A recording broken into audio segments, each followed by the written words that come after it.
Good morning, it is Lykins Motorsports again with another video. We have our Savage 110. This is a 6.5 PRC rifle that I bought several weeks ago. I'm going to be piddling today, and I'll be out of commission tomorrow, having a test done tomorrow, and we'll be spending the majority of the day prepping for that test. So with all that being said, you probably know what's coming up for me tomorrow. But later on today, I'm just not going to feel like doing engine stuff. So I'm going to spend this morning, before I have to start drinking the 100 gallons worth of stuff that I have to drink, just changing the stock out on my rifle. So if you remember the past couple of videos, bought the rifle, got everything installed, including our scope and everything, and then took it and shot it. Wasn't really impressed with how the rifle shot. Really kind of had some things that kind of turned me against the rifle just from the beginning, just different marks that were on the receiver and the bolt and everything. But when it put up a 2 MOA group at 100 yards, that kind of made my eyebrows raise. But one of the fit and finish issues that I've had with the stock, and you can see the barrel just hugs this one side hard with a decent gap. And it is a, let's see if I can do this one-handed, but barrel's obviously not touching the stock, and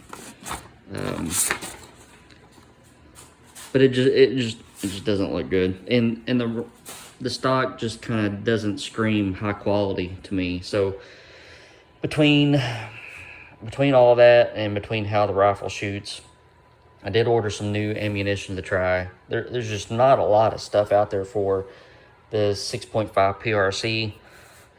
Maybe 2 or 3 choices, and that's about it of factory ammunition. And I would have thought that there would have been more than that. But got ammunition coming, and we're going to change the stock to another stock. And it's quite possible that between those two things, we'll get a little bit better grouping, and at the very least, we'll make the rifle look decent. Savage did return my email a couple of days ago, so it took them a week or two, but I sent them a picture of the group, told them that I had the rifle down tight, and this is factory ammunition, and it was shooting a 2 MOA group. And they actually said, if you want to send the rifle back, we'll have our gunsmiths look at it, and we'll make adjustments if necessary and send it back to you. Sending a rifle anywhere in the United States is a pain in the hind end. So I'm going to give it one more shot. I'm going to try the stock and try the different ammunition and see if we can get this guy going at least a 1 MOA group. I would be satisfied with that. Most of your some people call these economy rifles. I don't know if a $700 rifle is really an economy rifle. Maybe it is, maybe it's not. But if you look at some of the other rifles from like Weatherby and Bergara and some of the others, they will tell you, we guarantee this rifle will shoot 1 MOA at 100 yards with factory ammo. So, to have a brand new rifle that won't do that, that's kind of concerning. So, but, to be fair, some rifles just don't like some ammunition. And I was shooting Norma 143 grain match ammo last time. I've got some Hornady match ammo this time. So, I'm going to change the stocks. And if I get time in the next couple weeks to take it back to the range, I'll try the Norma with the new stock, and then try the Hornady with the new stock. So I don't know. I'm gonna quit flapping my jaws and get the action out of the stock and show you what I've got to put on it. All right, so our action is out, and here is our new stock. This is the MDT XRS stock. Came highly what's the word I'm looking for? Rated, suggested, something by a lot of the forums, the Savage forums. I did have a chote stock in here last week. It wouldn't fit at all, and it came down to the magazine, the bottom plate for the magazine well and everything. So didn't fit. Sent it back. Got this one. This one was considerably more expensive, but it looks to be a better quality piece. Adjustable on the comb for your cheek rest, and also for length of pull. So pretty nice piece. Looks to be all anodized aluminum on there. So apparently, or what they're telling me, I don't know what that was, but I'll have to fish that out in a second. Looks like the screws. They're telling me this is just a drop-in, so here's the directions that they give.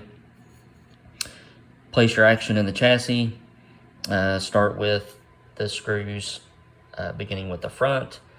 Put the lug against, I lost my place.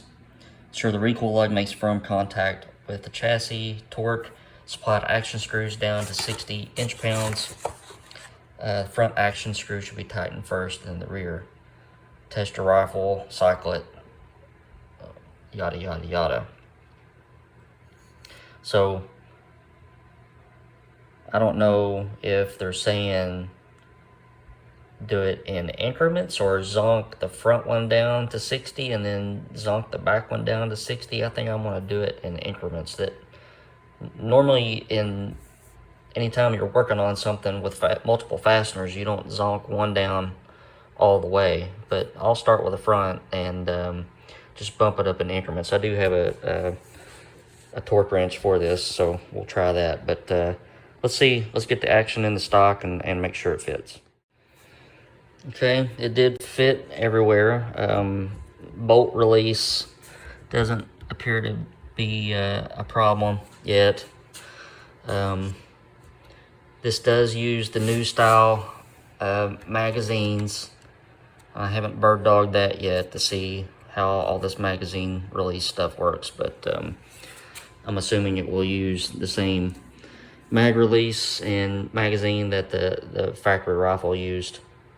For some reason, that's escaping me of what system that magazine is. You guys probably know off the top of your head, but I have trouble remembering MDT. I don't know why, but every time I Google it, I had to Google something else to come up with this, because for some reason, these three letters just don't stick in my brain. But everything seems like it fits so far, and these bolts, you can see that one in there, and that one will be up in there, but they're captured. You can't get those out. So we'll just see if we'll start tightening those up, and then I'll torque it. Alright, so here's what I'm going to do. I think I'm going to stand. I won't be able to do this on camera. I apologize. And I don't have enough hands or enough people here. So I want to stand this thing up on the butt so that the recoil lug is seated all the way back against the part of the stock that it seats against. And then I've got this. Somebody suggested this to me. A good friend of a good customer of mine called, who has done some gunsmithing and some other things, a pretty active shooter. And we had a good conversation, and he suggested I get one of these so that when you tighten the action screws up, if this dial indicator jumps around, then as you tighten it up, then you know something's going wrong. So you shouldn't have much fluctuation there. So this is anchored off the barrel, kind of got like a little C-clamp deal with a notch on it, so it locates off the barrel. Then dial indicator mount, and when I tighten this up and torque it, I'll keep my eye on the dial indicator. If it jumps around, then I know something's probably not level in here, or the way that I'm pulling the bolts down isn't level. But I'll try to get that done. I'll let you know how it goes here in a second. By the way, here's the torque wrench. I'm going to be using these screws. The action screws for this stock are 3/16 hex. So I've got the correct driver. This is an inch-pound torque wrench made for really small jobs like this. You wouldn't want to use a pound feet torque wrench on this, as you obviously strip everything out. So we're doing this small one, and yeah, let's see if this works real quick. Well, I think that was pretty successful. The way that I had the dial indicator mounted, put the rifle up on the butt end of the stock and held it, and while I torqued, I watched to make sure when you go between. So let me back up. So I know I said what I said about evenly torquing things, but as I watch the dial indicator, you get into a specific point where you can pull like this. You start giving this motion when you're doing front and back screws.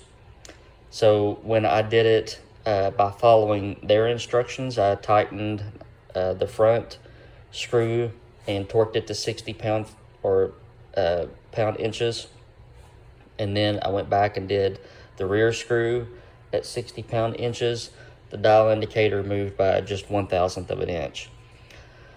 So I noticed that if I did it my way, by alternating in between, the dial indicator did some funky stuff. So I'm just going to accept what they're telling me to do at this point.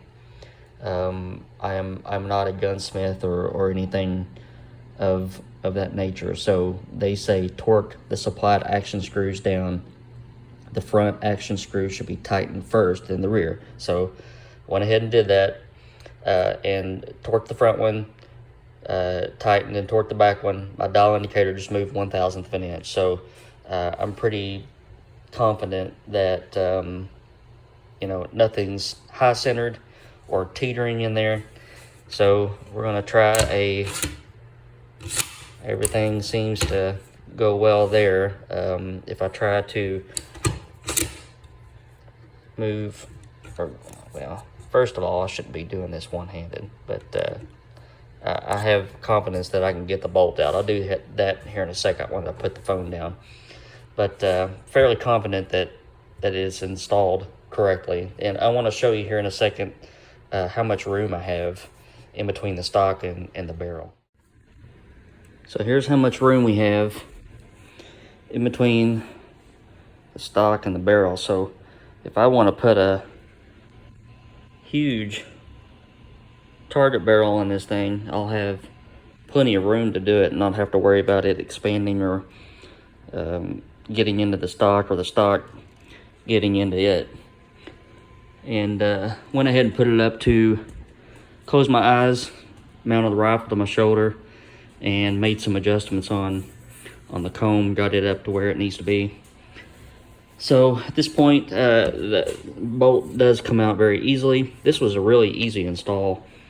I just wish that my only gripe is they should have counterbored this slot, or not counterboard, but maybe even wider, or put some kind of a relief in it.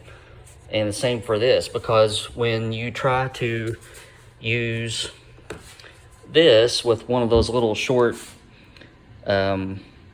inserts, it's a 3/16 hex driver for that, it bottoms out on this. This is a long way. The screws are captured, so it's a long way down in there. Then you end up bottoming out. So what I had to do was use a different setup, and this is another inch-pound torque wrench I had, and I had it set for 60 pound inches. And